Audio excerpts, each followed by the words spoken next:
Hello, welcome. I'm going to get into some yoga. Here's my lovely wife. Ross is not very good at introductions. Hello. We're just coming back again doing these videos for everybody. Hopefully they're helpful. So I hope you guys are all well, and today we're just going to do a simple standing pose and sequence with at the end supta padangusthasana and some concave forward bend. So we're going to start off with some shoulder work first. So Ross is going to sit in virasana. So finding something for you to sit on, whether it be your brick or bolster or folded blankets, and you're sitting in virasana. Checking down on your legs and seeing they're in line and with your pelvis and that your feet are straight. It's really important about the feet, so remember not to have the feet twisted. It'd be best to go up on a little bit more height if you need to do that. Also, if you have any issues with your knees, you can put more height under your buttock or put something behind the knees. So we're going to place the hands onto the knees. We're going to spread the fingers and then really start to charge the arms. So we're pressing down onto the knees, and as we do that we're going to lift our spine upwards, and we're rolling the shoulders back and down, thinking of lifting the centre of the sternum up and getting a sense of reaching tall up through the top of the head.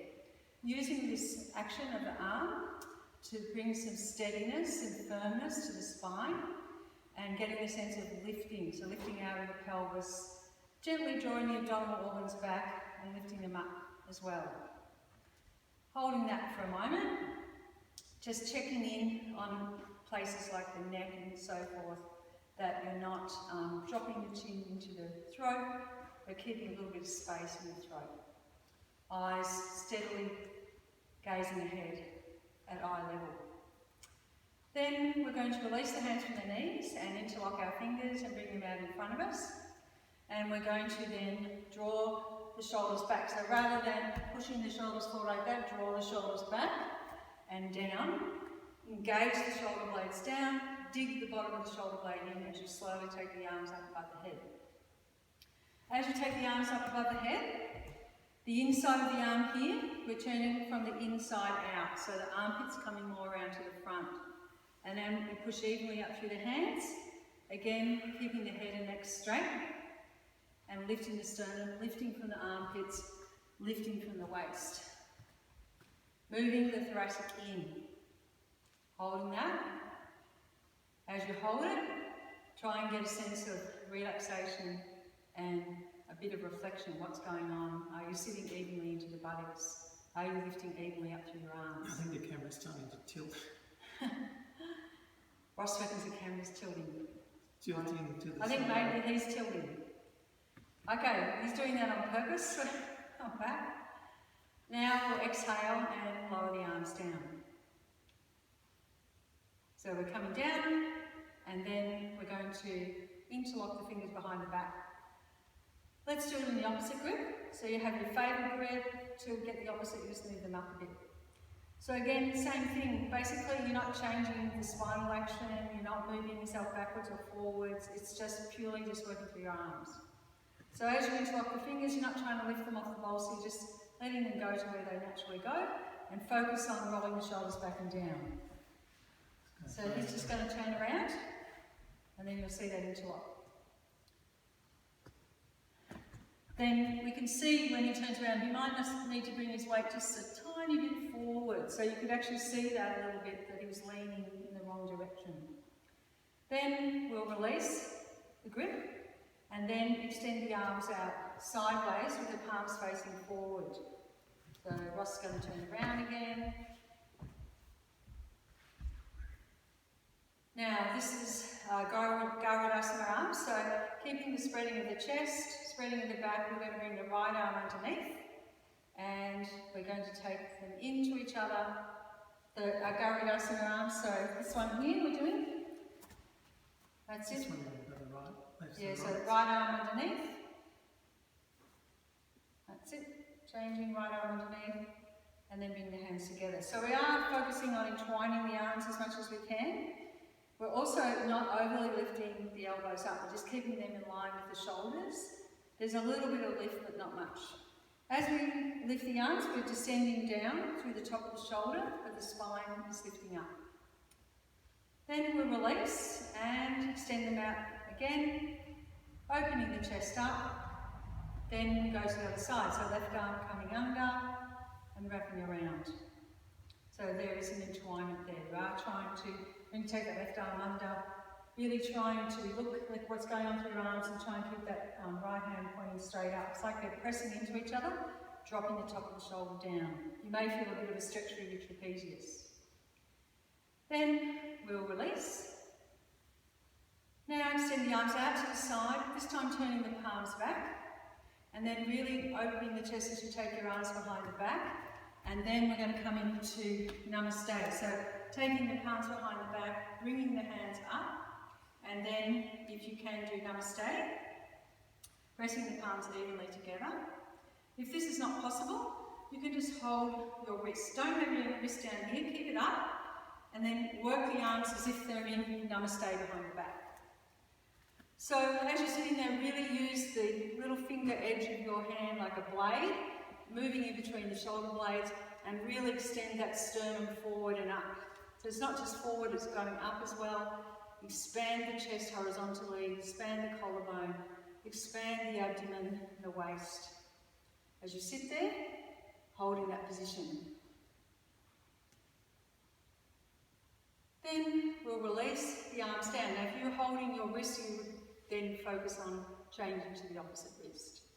Once again, stretch the arms out, interlock opposite now, and raise the arms up above the head. So opposite grip this time to what you did earlier. And again, remember, thinking of taking the arms up, moving the thoracic in, but not feeling any strain in the head and neck. Again, get a sense of drawing your abdominal organs back and lifting them up. So you're lifting from your base. It's good to hold each position, like 30 seconds or more for each arm position, so that you can get into it a little bit and feel what's really going on. And you'll notice that, sometimes you're doing it with a lot of tension. So we'll release the arms down. Now, we're going to do the final position with the brick. So I'm going to give this to Ross. He's going to put it between his wrist and his palms, and he's extending his fingers out. It's good to look above the brick to see that the fingers are the same height. So if Ross holds it up like that, you want to see that the fingers are evenly above the brick. So you don't want to have one hand higher than the other. Then we'll take it down in front of him again and raise it up shoulder height. And then draw the shoulders back, lift the sternum up, pressing evenly into the brick. Pull the thumbs up to the ceiling, so the more you pull the thumbs up, the more you're going to be able to press into the whole palm. And then evenly pressing into the brick as he raises his arms above the head. Again, as he's raising up, he's moving that thoracic in and opening his chest up. Oops. There we go. It's tilting. Ooh, yeah, something's going on with this video. When we look at it, it looks a bit funny. So who knows? But it looks like he's leaning to one side, but he's actually not. The camera's on it too. The camera's a bit funny. So as we hold it, like you're holding it again at least for, half a minute, you'll notice that one side starts to weaken. But don't be frightened of that. Just try and hold it and press evenly. And you'll see perhaps this side needs to work. You'll see this wrist is, not that he's got to shift his position, but he's got to move that hand into the brick a bit more. That's better, because it's starting to weaken. And think of lifting the brick up and lifting from your base again. The other thing I neglected to mention was be careful that you're not tilting the pelvis too far forward, so keep your pelvis in a neutral position. As you're holding it, try not to hold your breath, and again keep dropping the top of the shoulder down, relaxing the neck. So we're going to slowly lower the arms down again, pressing evenly to the brick. Good. Now from here I'm going to get Ross to turn sideways, and he's going to go back onto his bolster, and he's going to go forward. But if you're at home, you can just stay where you are, and we're just doing it this way so you can see. So he's going back into Virasana with the bolster. So we're still sitting between the feet in Virasana. And we want to grab the flesh of the buttock and pull the flesh of the buttock back. and then we're going to go forward. So as we go forward, we extend the arms out, and then what we're doing is the flesh of the buttocks moving back this way, the sacrum's moving in and forward, and the pelvis is rolling forward as you would in a forward bend. But because we just did some shoulder work, we're going to actually do it again in this position. So we're going to turn the palms in, and you probably remember in our classes sometimes we do this and it helps a lot. So I'm going to get Ross to look ahead. As he looks ahead, I'm going to get him to pull his shoulder blades down and really dig this part of the back in. And think of moving the sternum forward as he wiggles his arms forward a little bit further without disturbing this. So this is pressing down. And then I'm going to get him to do it again until he starts to feel a little bit of a stretch through here, and that's what you should be feeling too. So this part of the back we want to move in. Then as he takes the head down, we think of reaching out through the crown of the head. And remember, the arm is turning from the inside out.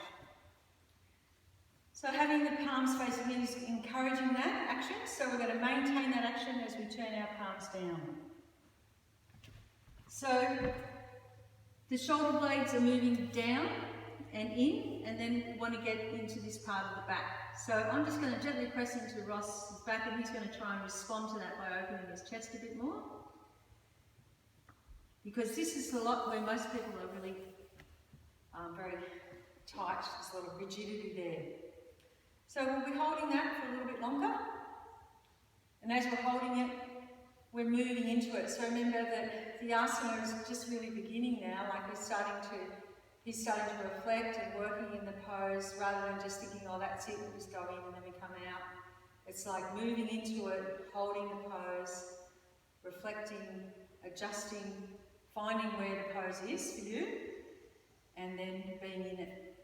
And as you're in it, relaxed breath, soft eyes, soft face. Okay, now we're going to come out of the pose. We're going to slowly straighten, or sit up first and then slowly straighten his legs. And then if you can find 2 bricks or something similar, he's then going to slowly stand up, but keep his feet between the bolster. So he's standing himself up, bringing his hips directly over, and then we're going to put the 2 bricks down in front. So first of all, I'll get Ross to stand all the way up to get his position correctly, and then he's going to check that he's snugly holding the bolster. So the reason I've still got the bolster is to get a sensation of what's going on through the inside of his leg and his feet. And then he's going to put his hand on his hip, and then inhale, look up with the chest, and then he's going to bend forward from the hip. We'll start off with the blocks up on the high side, and he'll come down and place the hands on the blocks. So the hands are directly underneath the shoulders, similar to what you did in Virasana, concave looking forward, drawing the shoulder blades down, starting to work in the back of the legs, keeping the hips directly over the heels, pulling the shoulders back, bringing the sternum forward. So arms straight and strong, legs straight and strong. The abdominal organs are lifting, but not compromising the concave back. So if I get Ross to lift the abdomen up like that, what's happening, and still look up, if he's concaving, you see he's humping here, but he's lifted his abdominal organs up. So can you maintain the lift of the organs, but maintain the concave back? So then we go back to concave. So more concave, more concave, more. So I'm trying to get him to do more concave, really getting into this part of his back here, pulling this down, lifting this up, sitting bones spreading. Now we're going to maintain that, so that stays the same, it doesn't change. He's going to put his bricks on the lower edge and walk them out. He's not walking his hips out. So your hips stay stable, he walks his hands out, and then he's just letting his head and neck relax. So again, keeping this stable, the more you walk out, the better. Getting into this part of his back. So remember, in this forward bend, we're also thinking of the side of the trunk, back of the trunk, the front. So they're all moving out, rather than just focusing on the back. Holding this position, working the legs. Now, of course, if you have back pain, you would have your hands up on a higher platform. You would have it on a chair or maintain the concave back on the blocks on the higher edge. Otherwise, you can do this. If this is a bit low, you can have them on that higher side. Having the hands up is really good because it opens up the armpit chest a bit. So we're holding that a little bit longer. As we're holding it again, we're just relaxing our breath, softening our eyes and face. But it doesn't mean in relaxation, in action, it's not where you're collapsing. So you're learning to work the body in a relaxed way. Then I'm going to get Ross to walk the blocks in. He's going to concave the back again, and then come up the same way with your hands on the hip. So stabilising through here, and then inhale, come up with a concave back. Good. Then I'm going to remove the bolster, and then remove the bricks from the floor. He's going to come back down on the floor into a kneeling position, getting ready to do padangusthasana. So the down facing dog pose. Just fixing up the phone. So something's going on with this. There we go. It's a bit better. Should be right. Should be right, mate. Yeah. Alright, so he's kneeling down. He's tucking the toes under, and then he's doing the same thing. Stretching out. Remember that the buttocks pulling back this way, the hamstrings pulling back this way, but the pelvis is rotating forward. A quick look at your hand position and checking your hands are in the right spot, spreading your fingers wide, and then lifting yourself up. So we're going to come up, but in our first position, we're going to lift the heels high. So as we lift the heels high, it gives us some space, and we're thinking of lifting the hips up. Lifting the heels as high as possible off the floor. So the more you lift the heels up, a bit higher, Ross, with your heels. Yep. Keeping the legs straight. So you can see when as soon as you did that, the hips went up. So it's like this is the top of the mountain, and we've got this sense of space and lift. Now we're moving the thoracic in. We're lifting out of the shoulders. So to lift out of the shoulders, feel like you're pushing your hands away from you into the mat. We're doing our Tadasana legs, so we're turning the outside of the upper thigh in, and on the back thigh, the inside to the outside. And then we're moving the thigh bones back and pulling the knees up. So we're getting a good, strong, straight leg. When we take the heels down, can we keep the buttock up as we slowly squeeze the heels down? So as we're squeezing the heels down, again, we're lifting out. We've got to be careful we're not falling into the shoulders. So we've got to lift the whole of the torso out, lift the waist out, moving the pelvis back, pressing evenly down into the hands. We're still attentive to the hands, even though our attention is going in other areas. Holding that, again, not too overdoing the head, just get the head a little bit relaxed. Okay, now from here we're going to walk our hands and feet towards each other. So walk the feet in as well. And as we're walking in, we're maintaining lift to the buttock. And then we're going to fold the arms and do passive uttanasana. So we're just folding the arms and then hanging down. So we're slightly keeping the elbows out a little bit because we still want to get into our back action. Again, if you have any problems in your back, you should remain in concave, either onto a chair or even onto a wall where you can push into the wall and just getting the sensation of what's going on through here.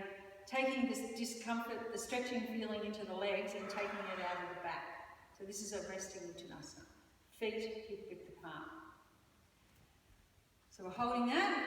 As we hold it, we get the sense of what that is, relaxing through the head and neck, but maintaining a little bit of dynamic action through the arms.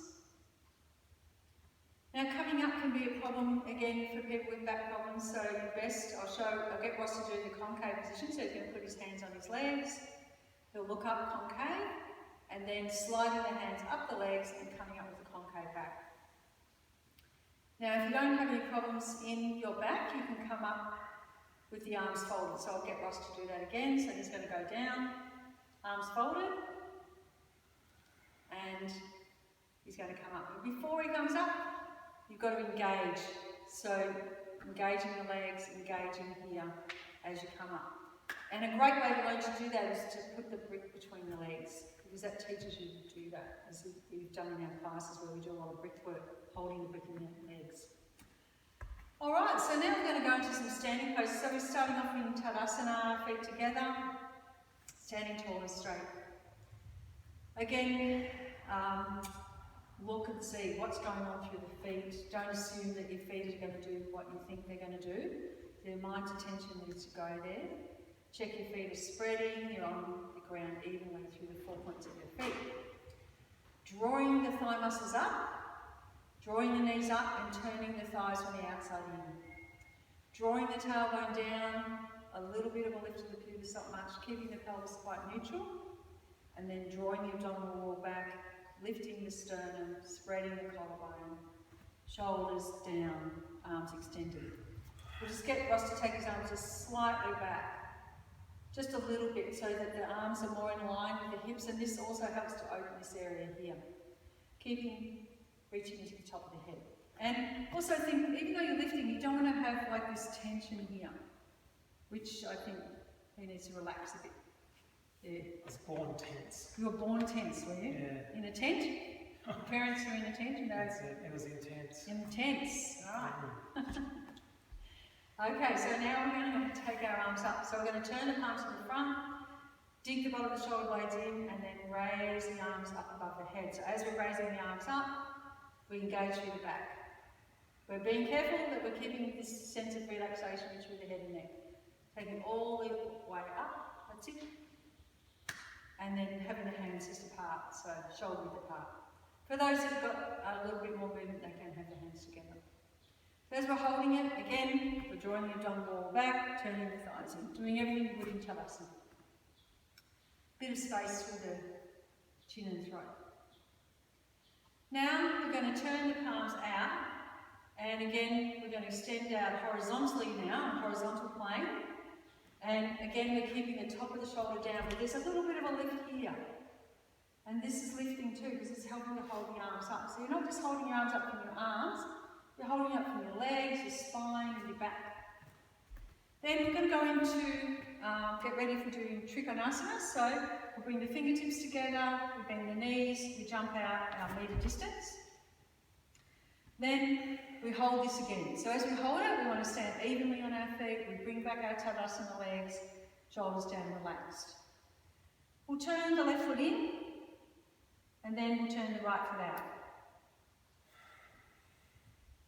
So then we're turning the right foot out. Maintaining the strong action of the arm, we're then going to reach out and down and come down into Trikonasana on the right side. Now, I wouldn't hurry turning the head, so we'll just turn the head to the front and get this sense of lifting from the shoulder all the way up to the hand. So we're creating space for the head to turn. On the bottom arm, we're slightly pulling that shoulder back as well, but it's quite dynamic, so we're not leaning on the hand. So Ross is like he's collapsing to the hand.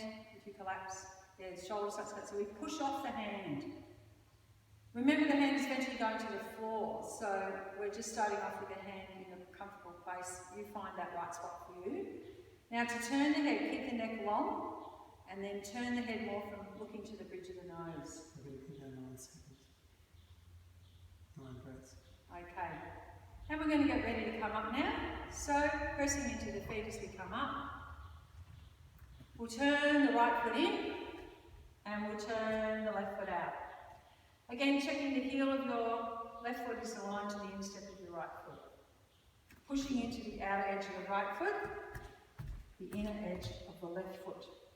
Then, we're going to reach out and down. We're going to just keep looking to the front. Now, again, this shoulder, same thing. Draw the shoulder back, turn the bicep out, and lift the shoulder from the arm. Again, creating this space, this bottom shoulder back as well, but not leaning into that hand. Then, from here, we're going to slowly turn the head and look up. Remember, you wouldn't be looking up if you have problems with your neck.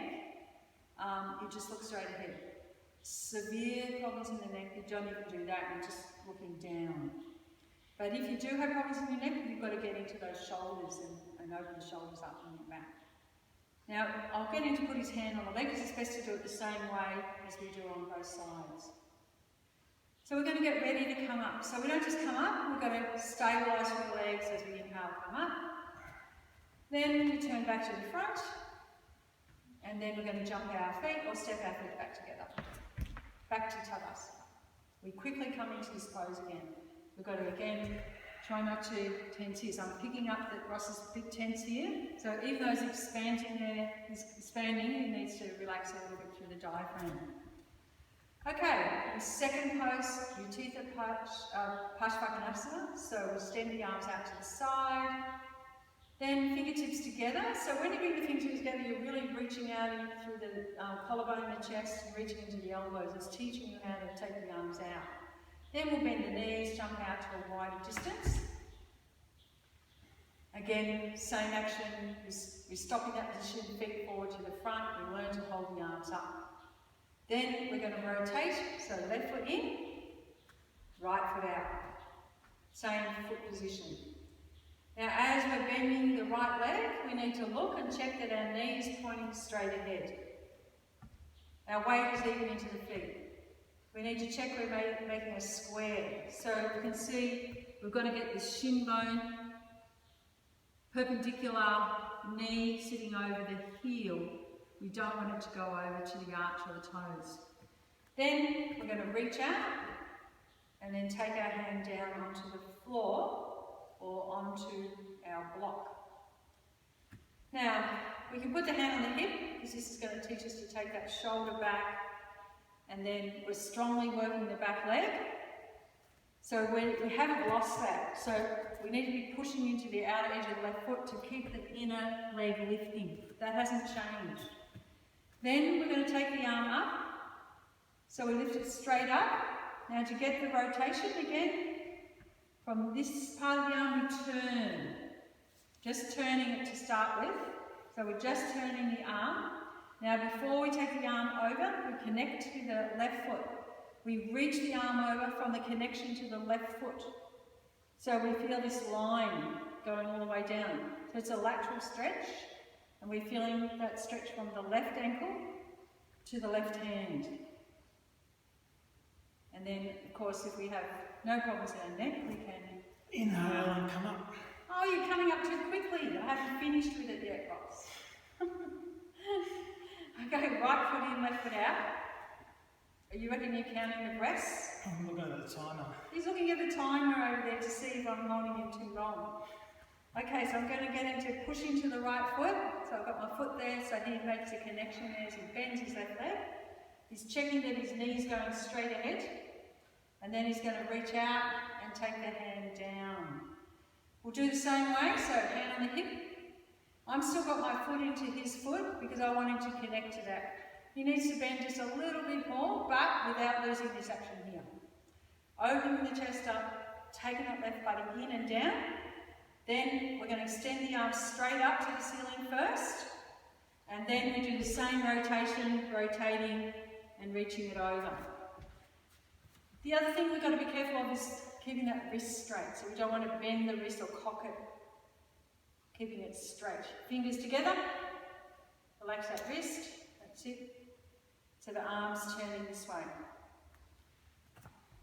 Holding again, generally 25-30 seconds for standing poses. So what's the clock saying, Russ? Time to come up. Time to come up. Okay. There, he's coming up now. Oh, it's going to fall over. And then we'll jump our feet back to Tadasana. So we're going to do our resting Uttanasana again. So, arms to the front, feet hip width apart, take the arms up, opposite folding of the arms, and exhale, hanging down. That's it. And just resting in the resting pose. So notice we've got the feet hip width apart for resting Uttanasana. And it will feel like that. You feel quite relieved when you're in it. That's enough rest, I reckon. So we're going to come up, so coming up in the appropriate way for you if you're doing this at home. So, next pose, Tadasana. We've got Lita over here, she's watching through the window. Okay, our next pose is Virabhadrasana 1. So, turning the arms out, raising the arms up above the head on the inhale. Then we're going to go up. Then on the exhale, take the arms out to the side, fingertips together, jumping out. Now we're going to raise the arms up. So from the shoulder, we roll the shoulders back. That's it, and we engage with the back. We're going to lift the arms up strong.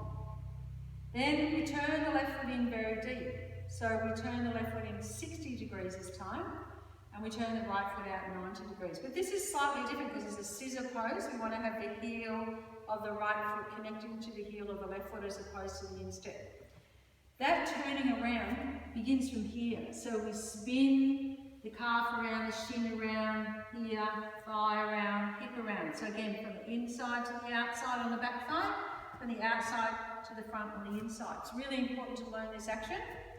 The other thing we're going to do is again lift the pubis up a little bit, and we're turning around as much as we can.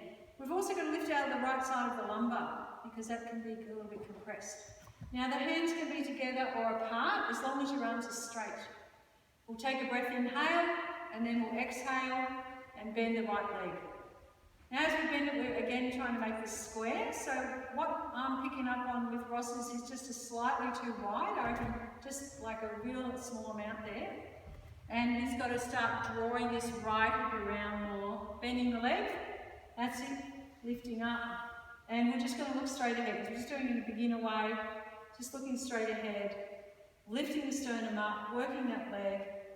And even if it's a challenge, try to bend the leg. So I'll get Ross to bend that leg a bit more. Not too much where he's losing. And inhale. No, he's going to stay there. Go back down again. So much detail and instruction. Yeah, that's what we're wanting.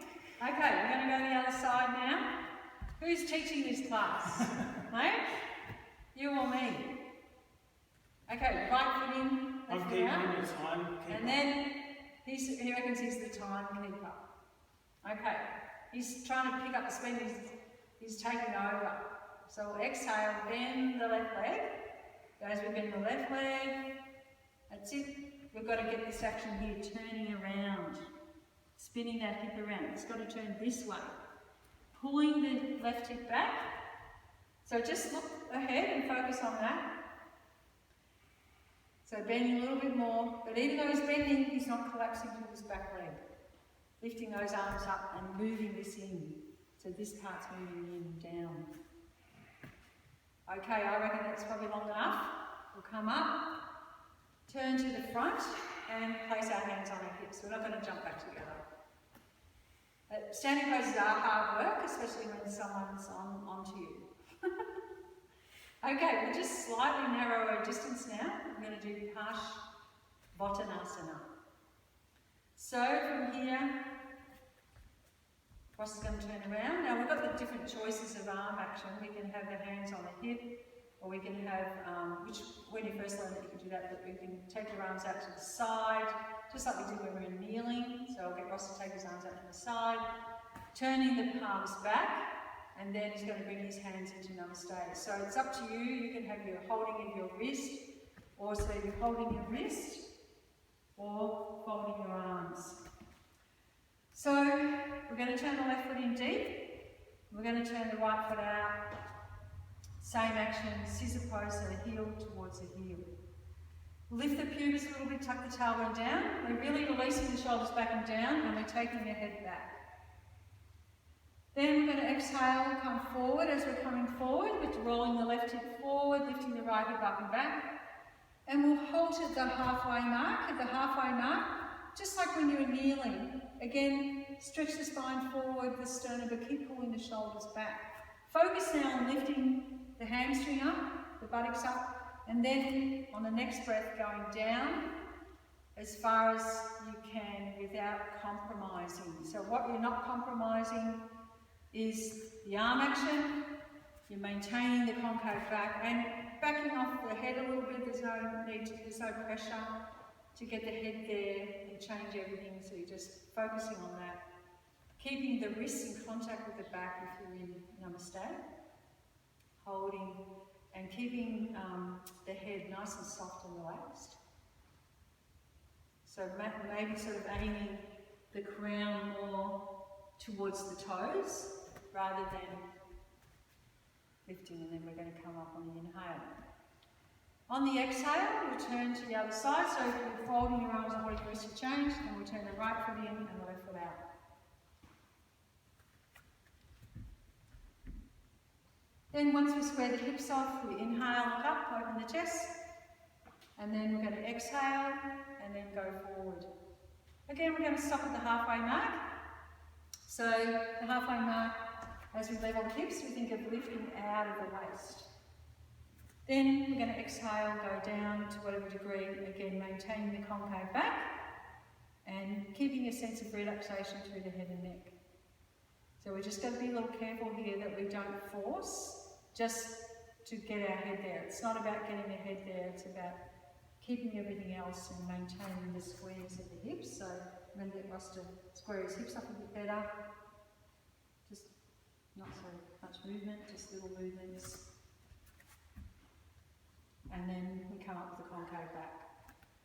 We'll turn to the front, release the arms, stretch them out. If they're in namaste, they will feel a little bit funny, so roll the hands back and up and down till they feel back to normal. And then we'll jump our feet back together. And we'll jump around. Right. How's the colours? Okay, so now we're going to go to our last standing pose, Prasarita Padangusthasana. So again, we'll extend the arms out to the side, bring the fingertips together, and then jumping out.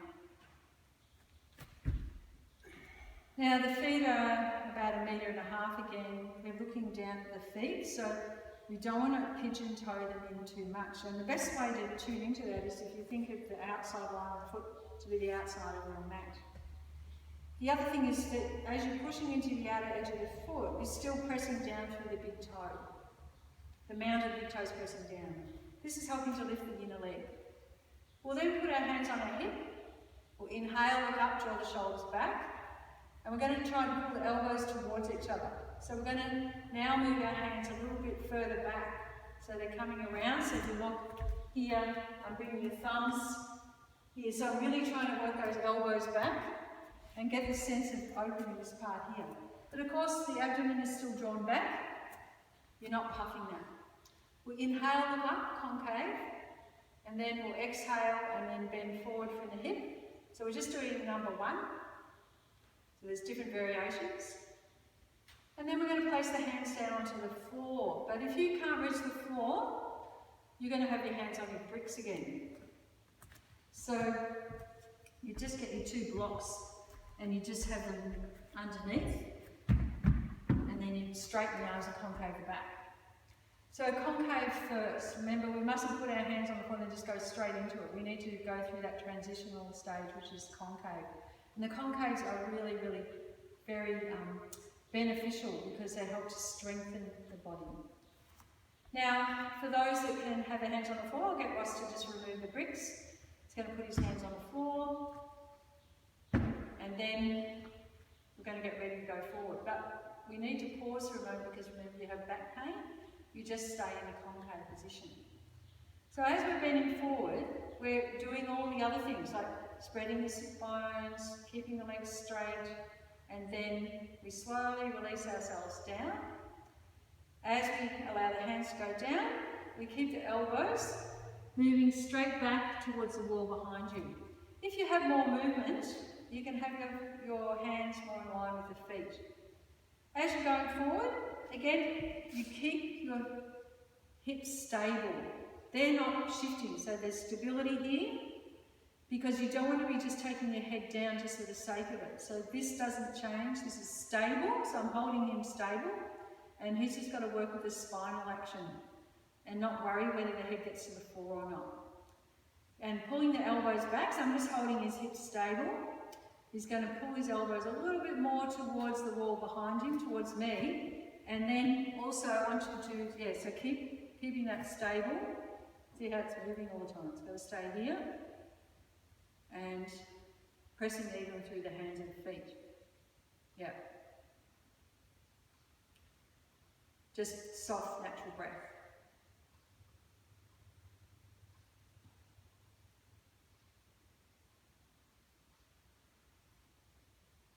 Now the forward bends you could even hold a little bit longer than the other ones, especially towards the end. Okay, we're now going to concave. And then we'll slowly wiggle the feet in. And then we'll come all the way up. It's good to wiggle the feet in a little bit as you come up, because you stretch a different part of the body, the inner leg, and it can be a bit vulnerable. We'll come back to our tadasana. Okay, so now we're going to come down onto the floor. We're going to do Upavishtakonasana, concave. So we'll get a blanket to sit on.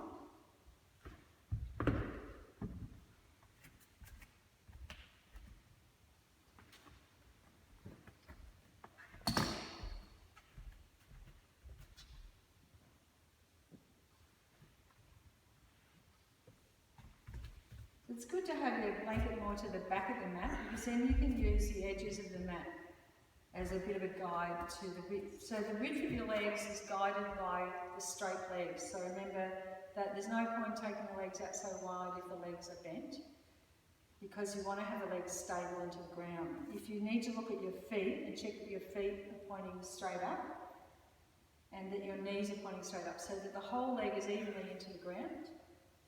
And grab the flesh of the buttock and pull the flesh of the buttock back and the sit bones apart.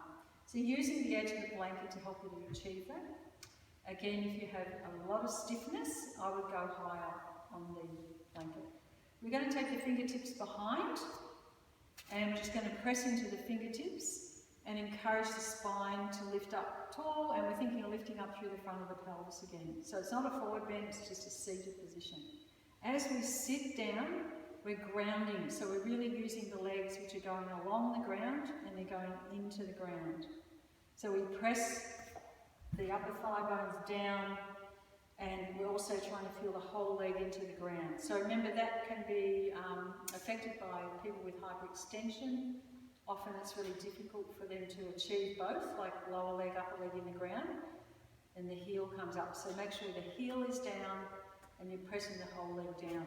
Using the action of the fingertips to lift the spine up, release the shoulders down. Now, keeping the action of the leg, we're going to then take the arms up.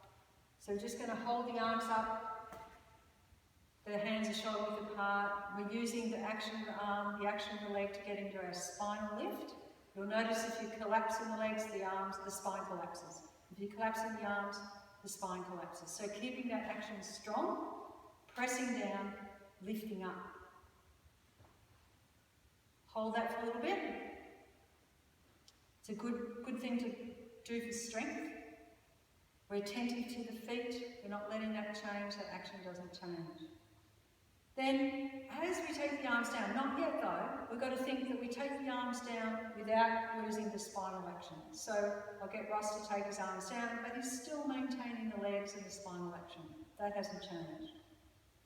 Now we're just going to come forward in a concave position. So we're going to hinge the hip forward, bring the hands in front, and we're getting a sense of grounding and lifting out. So we're just coming to a place where you can go.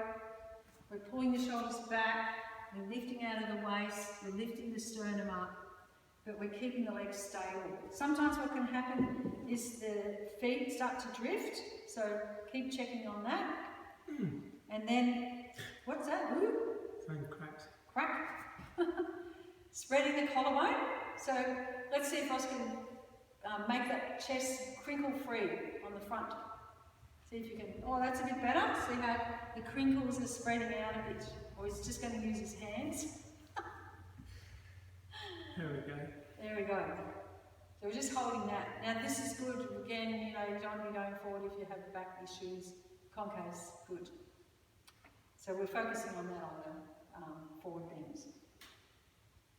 Then we'll inhale and come up. We're just keeping this pretty simple. We're going to just do one more seated pose, which is sukhasana. So we're going to cross the legs. So now we're not going to go to the sides. We're going to just cross our legs down to easy cross-legged. That's it. And then we're going to interlock our fingers and extend our palms up to the ceiling. So we're going to lift up, open the chest up. So again, trying to move the back in. You notice I've just put my leg, but I'm going to get him to drop his chin a little bit, keep it nice and relaxed. As the arms come up, the legs tend to lift, so we just let them drop. Then we're going to release the hands down, and then we're going to put the hands onto the hip again, and then think of guiding the hips forward, and we'll take the hands out in front. So we're just going concave again. So in the concave position, we're attempting to pull the shoulder blades down to feel the whole of the torso lifting out of the pelvis. And I'm doing it this way again, focusing on if you have a little bit of back issue. Again, you're still working in the hips, but we're not going all the way forward. We're just thinking of lifting out of the pelvis, keeping the spine moving up and out. Then we'll inhale and come up, and then we're going to cross the legs the other way. So this is your opposite crossing. Notice he's put his ankle underneath his knee, and you're trying to cross at the shin. The feet are in tadasana, but not like a tense flexion of the foot. It's quite comfortable. We'll then interlock our fingers, raise our arms up above the head. That's it. And again, moving that thoracic in. I'll just come behind him, open that chest up. So as I open up, looks like I'm tilting him, but I'm not. It's just something wrong with the video thing. He can't help himself, can he? No? You can't be normal. Abnormal. You abnormal. Be normal, Ross. Alright, so now we're going to release the grip, and then we're going to go from the hip now with the arms up. So we're hinging forward from the hip, taking the hands down, and we're just focusing on concave. As we're in it, we're sitting evenly into our sitting bones, lifting up and out. Now, of course, if you have more time, you could combine this with other things, you know, like doing a twist in it. You can do lots of hip variations. We're just keeping this sequence to like an hour, so we're just minimalising the poses. So we're holding that, concave and lifting out, and then we'll inhale, come up. Now, from here we're going to come into supta padangusthasana. So we're going to be laying down onto our backs. But if we can find a wall at home, that would be really good because we want to put that base leg into a wall. So I'm going to get Ross to spin around to face the wall, and he's going to... I'll have to go this way. Okay. Because... Yeah, so we might do it this way, but if you had a wall, that would be preferable to put your foot in the wall. Are you going to spin around that way? No, move it. No, okay. Alright, I'm just getting ready.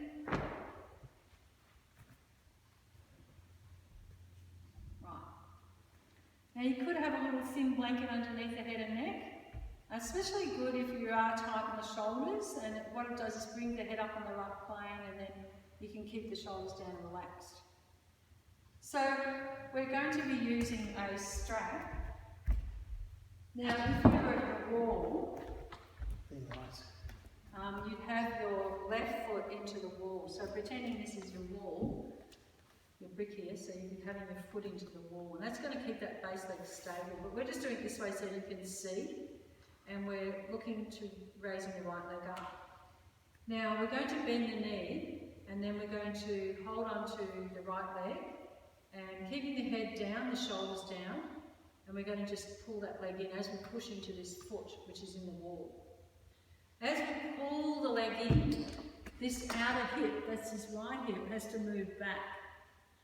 And the back of his body is stable into the ground. The shoulders are down, the chest is open, the lumbar's lengthening along the ground, the waist is broadening. That doesn't change when we're moving our leg. We're still pushing into the left foot. Then we're going to be using the strap. So we're going to use the tail of the strap. So if your strap's undone, you don't need to do that. So I'll just undo it. And then he's going to bring his leg up to a perpendicular position. So perpendicular would be, if you look into here, it'd be way back here. That's perpendicular. So it's straight up and down, the heel's directly over the hip. Now some people are very stiff, they may be way back here. That's okay. You're just doing what you can where your leg is straight. That's the most important thing. We mustn't compromise the leg. That's a Tadasana leg. Now I'm going to get into bring it back to the perpendicular position. You'll be reaching your hands up as high as you can without disturbing the shoulders that are going down. Your arms are straight, so if you look here, you're not going like this, shoulders down, and your hands are stretched out. So head straight, that's it. This outer hip is moving away from the waist. Then we're pushing into the strap and we're gently pulling on it. So it's a push-pull, not one more than the other. Then as we start to pull the leg towards us on our exhalation, we then move the leg back. Again, we're reaching the hands up as high as we can towards the foot. So he could probably take his hands a bit higher. We don't want to, I want to get Ross to push up more into the ball of the foot a little bit more. And we're keeping that leg really straight. So it's a bit deceiving with the baggy pants, but we've got to, you just keep your eye on your foot. Don't worry about that. Now, shoulders down, chest open, and just working in that position. This leg working really strong as well, grounding, turning that upper thigh in. We're just holding that. Now you could hold that for, a minute or two. Again, you've got to be tuning in that you're not forcing, that you're still quite relaxed, even though you're actively working very strongly. This is number one.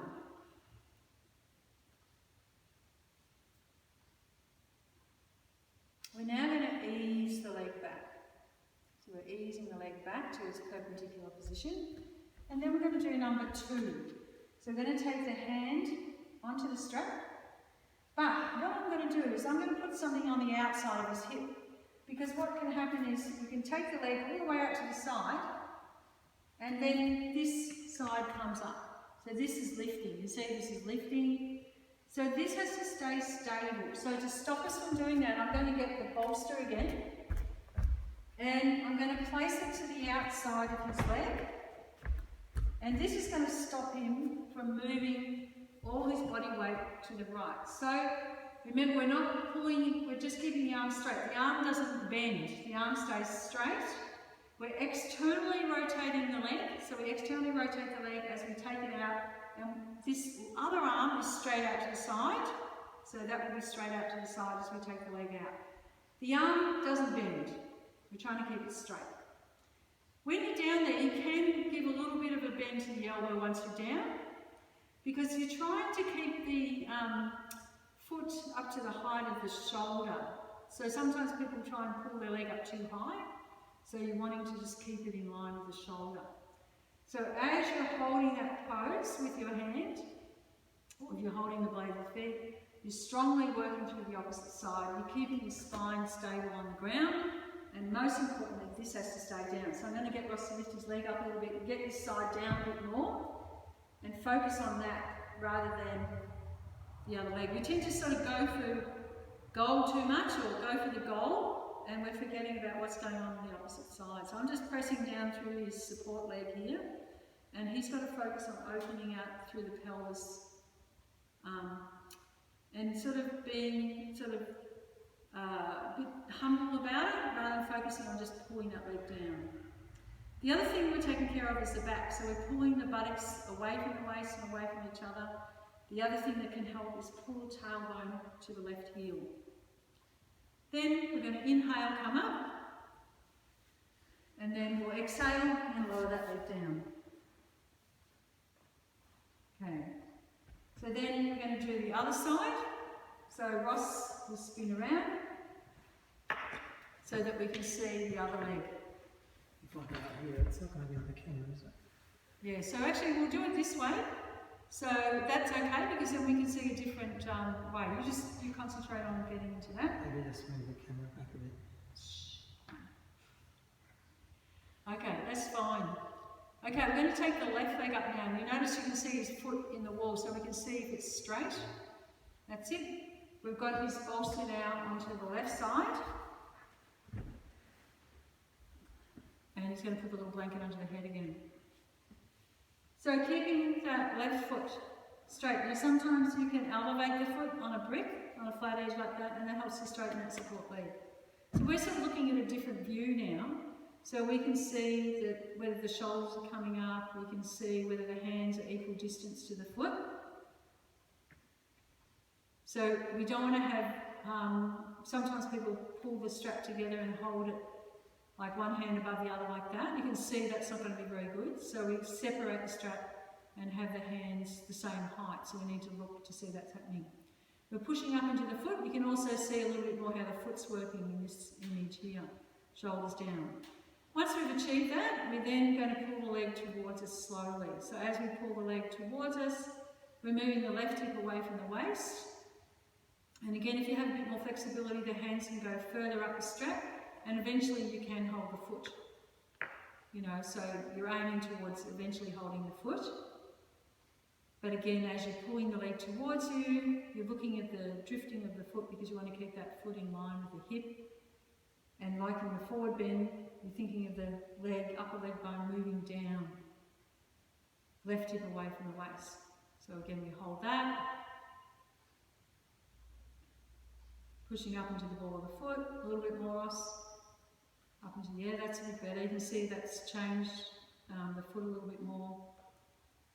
And the other thing, you know, like Ross has very flexible feet, so he needs to be a little bit careful of that because he can just easily pull down too much. Okay, we're going to ease the leg back a little bit, so it's important to take the leg back again, back to its perpendicular position. Then I want to see the other arm, so that's stretching out to the side, palms up. Now we're going to externally rotate the leg, so we'll be able to see that now, see how he's turning the foot and the big toe a little bit to the left, but we're maintaining this down as we slowly take the leg out to the left. We are pulling the foot up to the height, towards the height of the shoulder. Remember those with a lot of flexibility, be careful you don't take it above. So this is really pressing down here. So the upper thigh is turning in and you're pushing very strongly into that foot. That bolster's there, so you can't really see it, but it's actually under. I might just get Ross to remove his arm so you can just see where that bolster is again. Yeah, see how you can see the bolster underneath the thigh? And it's quite close there, so it's helping to bring more weight back here. This is staying down, because that's what it's all about. It's not about just getting, you know, going for gold here and getting that leg out. It's about what's happening through the back. And that's why it's such a great sequence for your back, because you're very stable on the ground and you're just focusing on moving the legs around. Okay, we'll now inhale, come up, and then we'll release the leg down.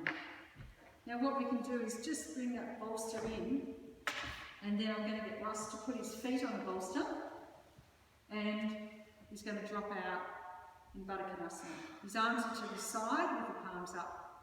So we'll just bring them into the side here. And then this is going to, you'll feel there's a lot more opening there. It's just relaxing the lower back again. So you can hold that for a short time.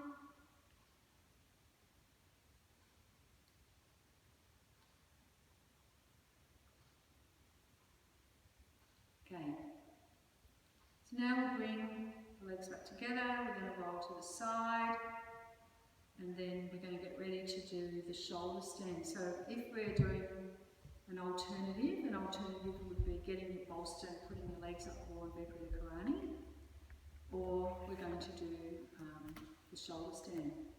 So we're actually going to do the same variations in the shoulder stand for those that can. So I'll get Ross to set up for his shoulder stand. Remember, if you can't do the shoulder stand, that's fine. You can just put your legs up the wall. You wouldn't be doing the shoulder stand if you have any issues with your neck. You know, if you're just a bit tense, it's not so bad, and you're used to practicing the shoulder stand. You know, this is really for our students, so they'll know if they can do a shoulder stand or not.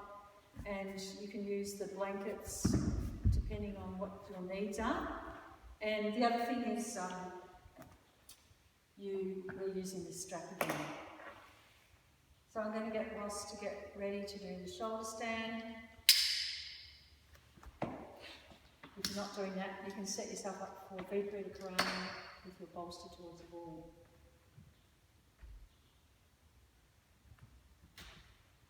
So he's going into Halasana, putting the strap on. So I'll get him, once he's got his strap on, to turn the palms up. And remember that you're trying to get onto the chip of the shoulder, so that bicep's turning out. You're weighting down to the outside of the arm here, and the spine is lifting up, but you're keeping the neck nice and relaxed. Doing this is really helpful because it helps you get onto the top of the shoulders. Then we'll bring the hands into the back. Remember, the hands come into the back. You're not bending the wrist like this and holding your hands by digging the fingers in. You're trying to keep the wrist nice and straight, the fingers spreading. So it's not like you're leaning on your hands. Then you go up into the shoulder stand.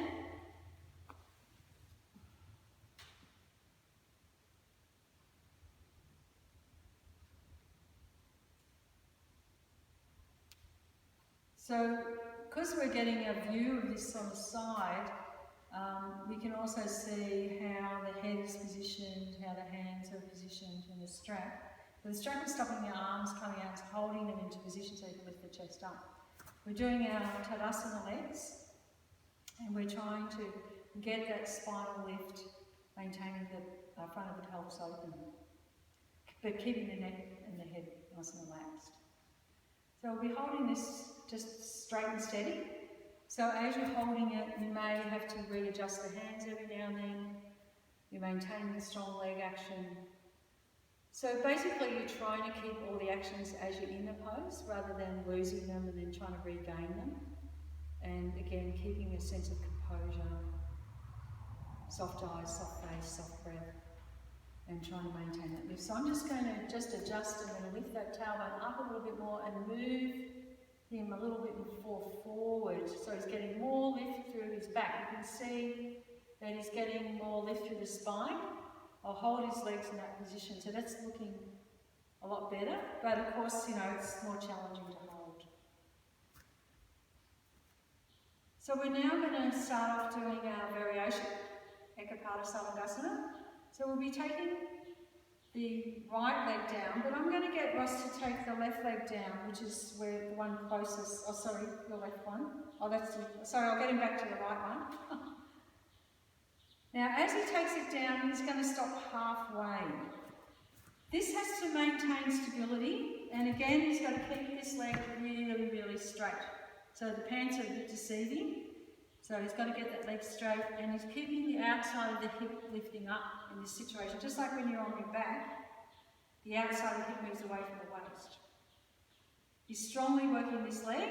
Now you may stop at that position, but if you have a little bit more flexibility, you can slowly lower the leg down a little bit lower.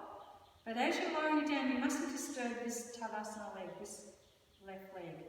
Now as he comes down, it's like you've got resistance between the two legs. The front of the pelvis is still lifting up. Again, soft breath, soft neck, soft face. This is not changing. This is not changing. The legs are moving, but they're not changing their actions. They're still strong and straight. Then we'll come up on the inhale. And then we get ready to do the opposite leg now. So we're taking the other leg down. Now, just because it's the other leg doesn't mean it's going to be the same.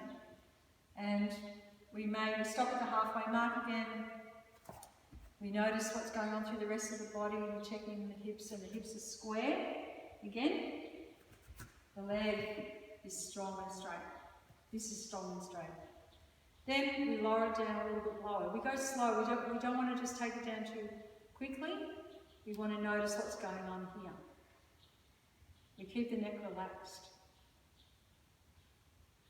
And as we're in it, we reflect, we're adjusting. Then we'll inhale, come up. Now we're going to go to the side for our next variation. So again, we've got both legs stretching forward, so we're going to turn the leg out, so see if you can see my feet. So this leg stays the same, so I slowly turn the leg out. So it's an external rotation, but I'm not turning my hips. My hips remain square to the front. My shoulders remain stable. Then we'll slowly take the leg out to the side. So I'll get Ross to come up. A good way to get the right angle is to bend the leg and come into Vishnasana, the tree pose, lifting up the tailbone, pressing the thigh bone back, so this is coming back, lifting the front of the pelvis up. And that's going to help give the angle of the leg.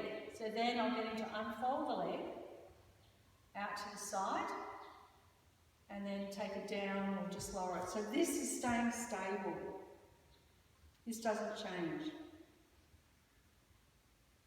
So we mustn't take the leg out wide if this is shifted. So the hips remain square, the shoulders remain square, the chest is facing to the front, the head and neck remain relaxed.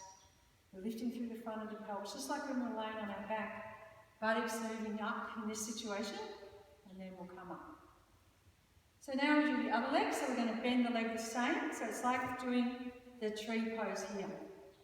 So hips remain to the front, we're externally rotating the leg. So, we're trying to take it out to the side, but we're not going way out to the side and disturbing the hip.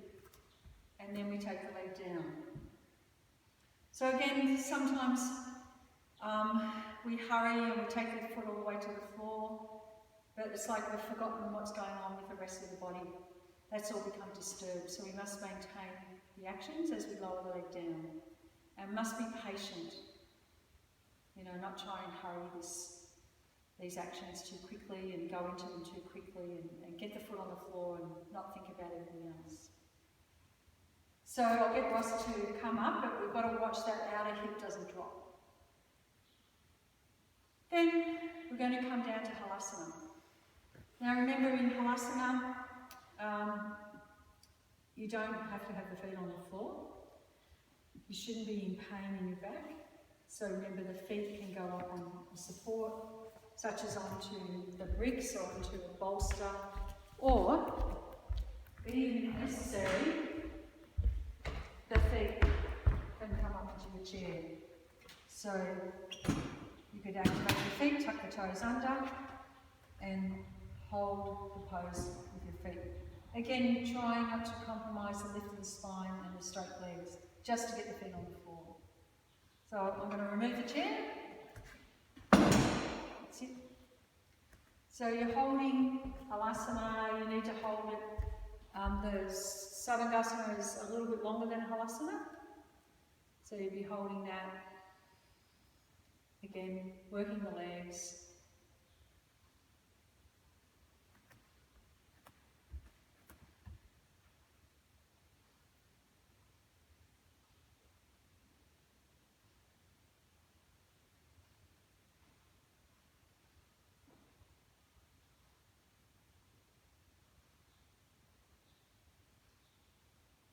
So holding it, again, think of relaxing your neck and throat.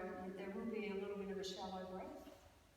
You shouldn't have any back pain or neck pain. You may be feeling the stretch of the neck, but you shouldn't be in pain. So you need to be sort of doing it appropriately for you. And remember, it depends on the time of day as well when you're doing this practice, how your shoulder stand will be practiced. So we're going to get ready to come out. The other thing, the option is doing Halasana with a strap off. So remember that sometimes when you're new to the pose, you would have your legs straight again, but your arms are overhead. This is less stretch on the neck, so it's good for raw beginners. Now when you're coming out, you've got different options. If you're very experienced, you can have your arms over your head and use it as a brace. You can see you're starting to roll out. Or if you have less experience, I would put your hands in your back or brace them into the floor.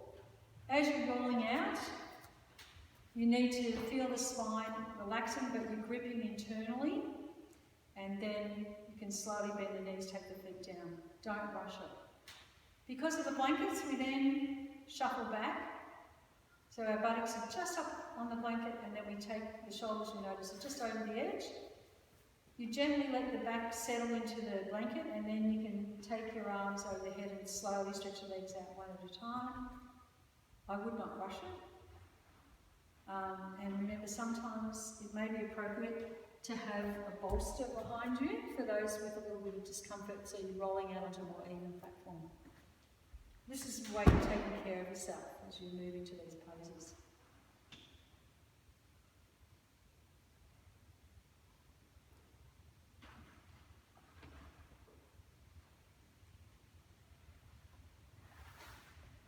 Okay, so now we're going to finish the class with Shavasana. So we'll set ourselves up for Shavasana. We're going to make sure we're warm and comfortable. We're using our blankets, our 2 blankets, one for the spine, one for the head, and an extra blanket to cover you up if you're cold. If you're having issues with your lower back, you can have a bolster underneath.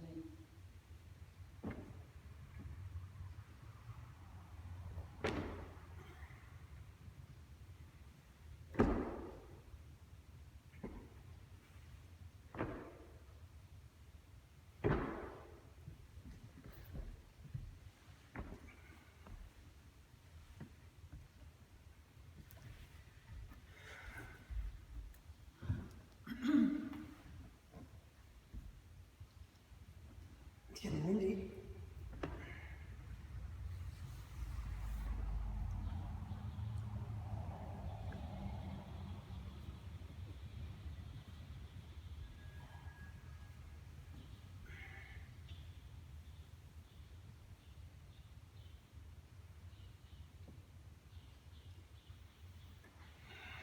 So putting effort into Shavasana, so remember Shavasana is supine Tadasana, so you must put that effort in. It's not like just flop down and go to sleep pose. So you adjust the body, creating a space. So the head position is pretty critical, so the height of the blanket is going to determine how the head feels in Shavasana, so you wouldn't want to have it too high or too low. So a way to get a sense of the right height is if you're feeling like the forehead is on similar plane to the chest, it doesn't mean the same height. So the bridge, the tip of the nose and the tip of the chin feel in equilibrium and balance. So you're not pushing the chin too much down into the throat, nor do you feel the tip of the nose moving backwards into the top of the head. So there's a sense of balance on the front of the body, front of the face. The shoulders, again, tucking back and down. The inside of the arm. So if you look here, again, you're turning, rolling the shoulders back and down, and consciously tucking the shoulders down. The abdominal wall is drawn back gently as the buttocks move away from the waist and away from each other. You're extending into the heels, and the feet are close together. You're not having the legs so wide that you just feel like you're just flopped on the ground and dissipating the energy of the pose. So you're keeping that Tadasana. The eyes gently close, and then you come slowly inwards. For softening your facial expression, smoothing the skin between the brows, as you release the tension in the temples and forehead. Softening your cheeks, loosening your jaw, the tongue resting comfortably on the lower palate rather than hitting up on the roof of the mouth.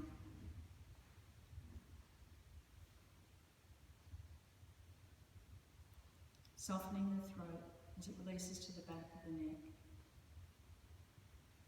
At this point, don't worry too much about the breath, just let the breath be.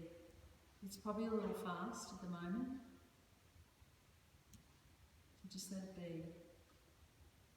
As you then consciously release the tension in the abdomen as it recedes towards the back of the body. Just like the throat, just like the eyes. letting go of any grips in the hips and buttocks as you allow the upper thighs to recede heavily into the ground.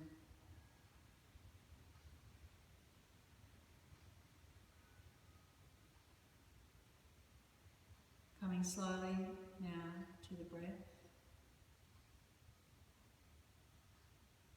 and observing the breath, you may notice that it's a little bit quick. The thought processes are still there.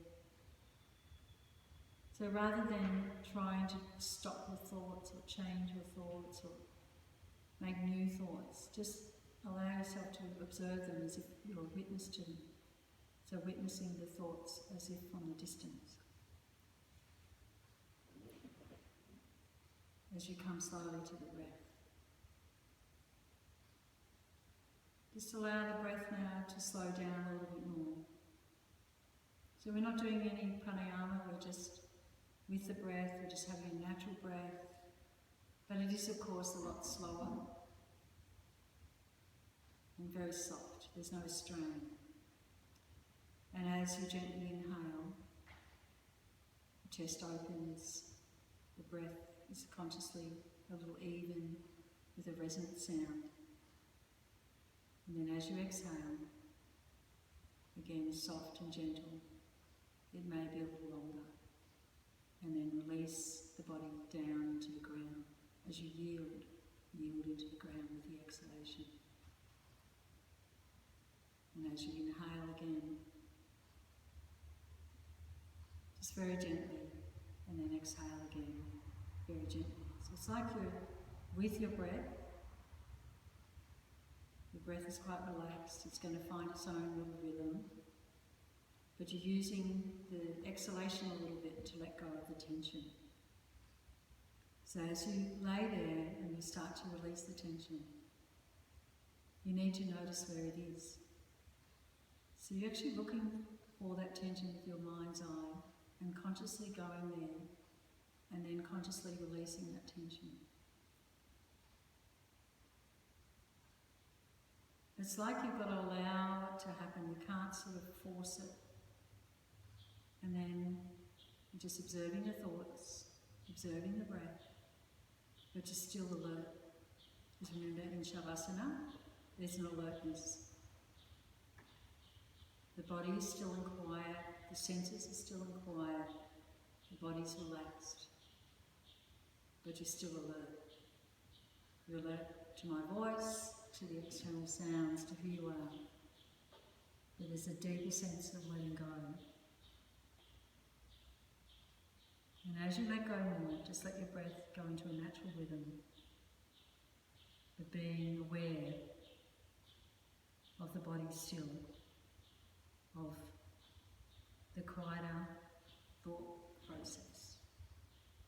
And you let go of the tension everywhere. And even the skin, the biggest organ in the body, just crumbling down to the ground.